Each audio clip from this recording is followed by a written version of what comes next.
for this particular segment, I think it's useful to start out at the end to show you really what we wish to accomplish. You can see there is a light colored tape, that's bias tape, on the edges. So there's a way I like to finish the edges to stay them. What you're seeing here is a bias strip. You can see this edge of it has been pressed this way. Now, the red thread tracing is the finished edge of the garment. And this organza is cut and stretched on the bias so that it will stay the edge. All of this ultimately, from the red thread out, will be trimmed away, and everything else will be contained in the binding. But I just think it's instructive to show you, before we begin the process, where we're headed with this, so you can understand what our ultimate goal is. Got a lot of work to do, so let's get busy. This is a trick for cutting bias strips that I have used before and I've shown before, but I think it bears repeating here. This is silk organza. We have along the lower edge, this is the lengthwise grain, and I have torn the edge on the crosswise grain so I know how to get the true bias. So we match up these two edges here. So what I will do is go over to the pressing table and press a crease right here and bring back the result. So here we have the organza. This is the true bias, and I've pressed a crease. Now, to cut long strips on bias with a short cutting pad, which sometimes I have, you first get it square, and then you fold. So you can see I've folded it so that I have this here.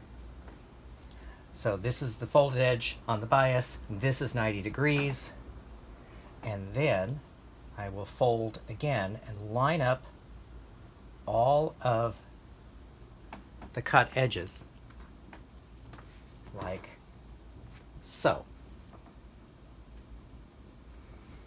So this is all on the bias, this is the fold. I folded once, folded twice. Now this is what makes it so efficient.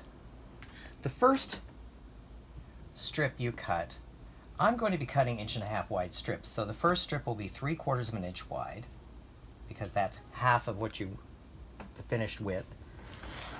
And this could be the one you just throw away if you need to. And from here, the strips cut 1.5 inches, and you just continue all the way up.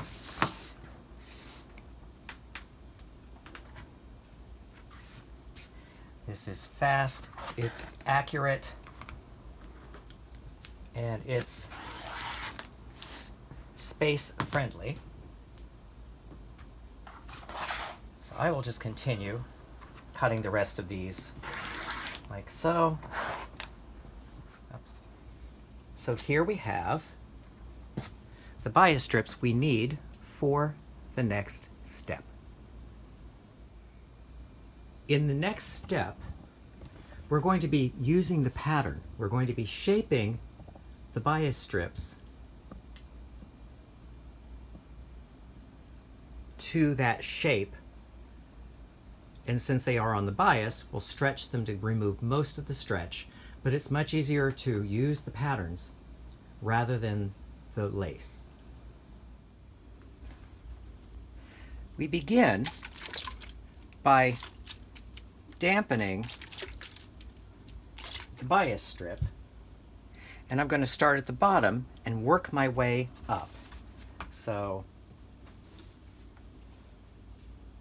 you stretch as you pull, and what's going to happen here is that the bias strip is going to get narrower, obviously, because it's bias. So you're going to lose about half your width, but that's okay. So the object here is to get all the stretch out and shape this to match the curve. Now if you get a little bit of bunchiness in here, you can always come back, dampen it, and flatten it out.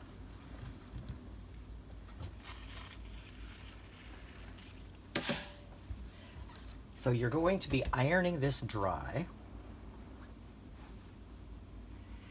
And so let's just put this up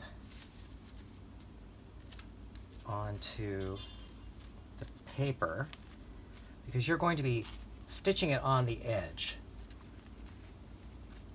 So yeah, so you can see here. I'm going to zoom in a little bit so you can see what I've done.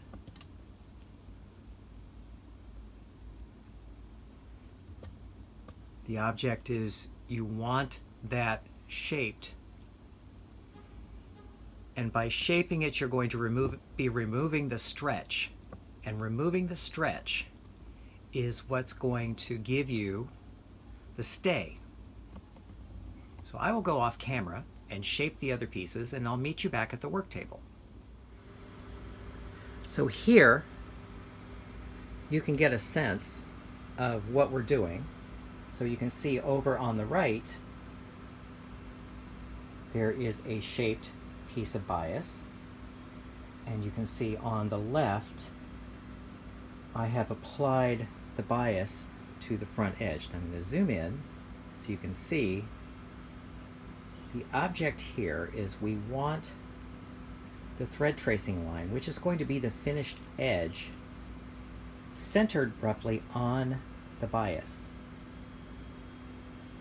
That will set us up for the next step. But we want to stay these edges so that they stay true over the life of the garment. So you can see here, I'm roughly centering the bias strip on the thread tracing line. In the final garment, the thread tracing line is going to be the finished edge, and that's why we want to stay that finished edge.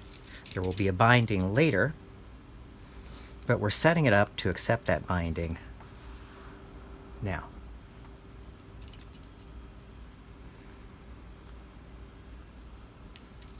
So I will go off camera because we need to bind the back neck curve and the lower edges of the jacket itself.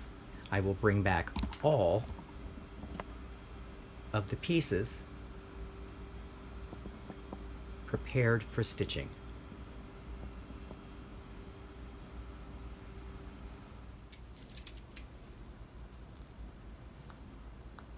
And we're finishing up here.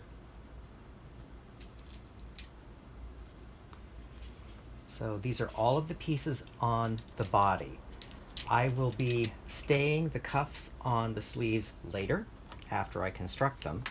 So you save more of this for your sleeves later.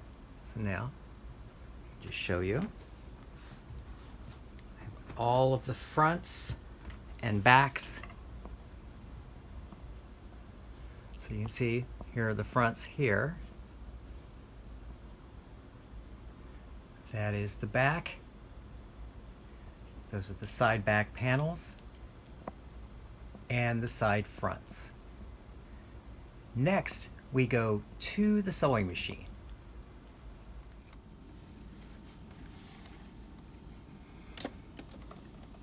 We start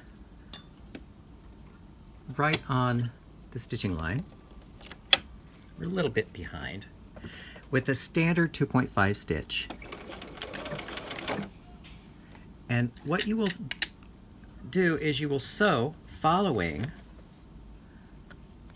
the thread basting.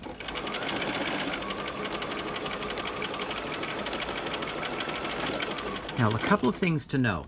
Make sure that your 2 layers of tulle are kind of out so you don't get them caught here. The other thing to know is if you catch that basting thread, no big deal, because all of this will get concealed in the binding in the final garment. So you notice I'm using a contrasting thread. It will be all good.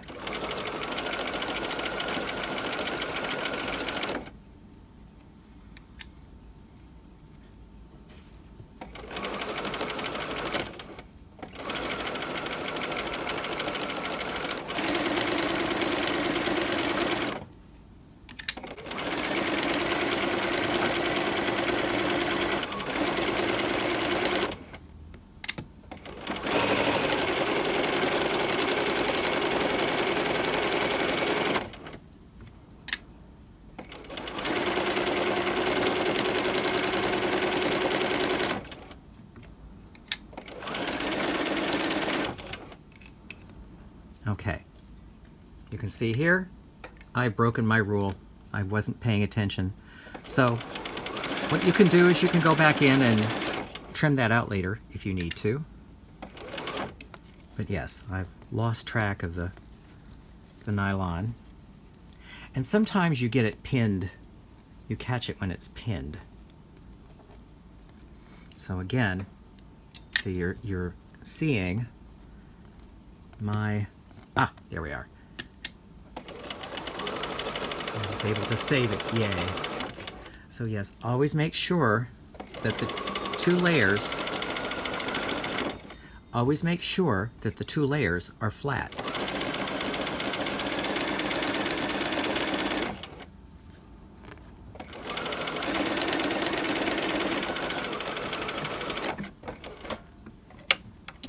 Okay, so let me take this out of the machine, show you the result.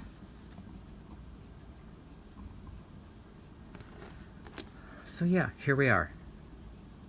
1 row of stitching. Next, we will come in and sew 1/8 of an inch past for a second row. For the second row, I'm using the toe of the foot as my guide, and it will be the same stitch length.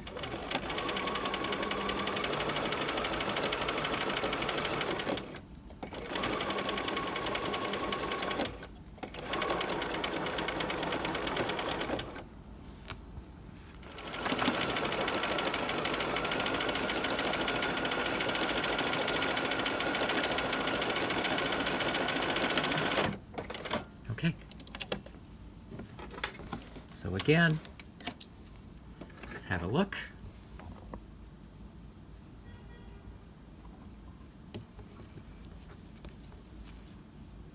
So now, if you get a little wobble like this, that's not going to kill you, because this will all be contained in the binding.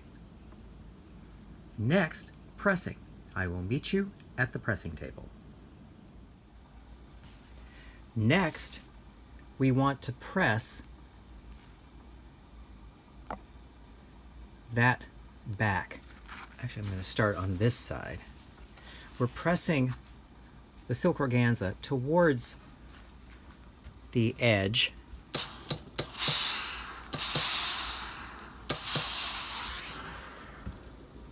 Like so.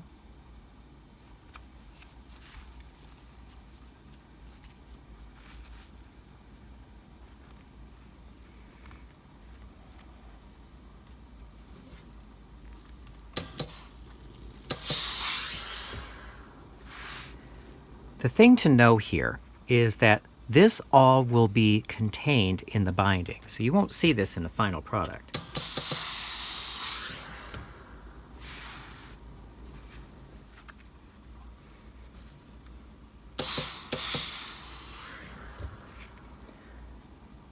So here, get a little bit of a close-up here, you can see that row of stitching is going to be the finished edge. The binding will come out right about to here. So all of this will be concealed in the final garment. I will go off camera and press the rest of the pieces and meet you back at the work table. Back at the work table, we have all of our edges for the bodice stayed. There are the fronts, there are the backs, and then we have all of these folded up in preparation. Now that everything is stayed, we can begin construction.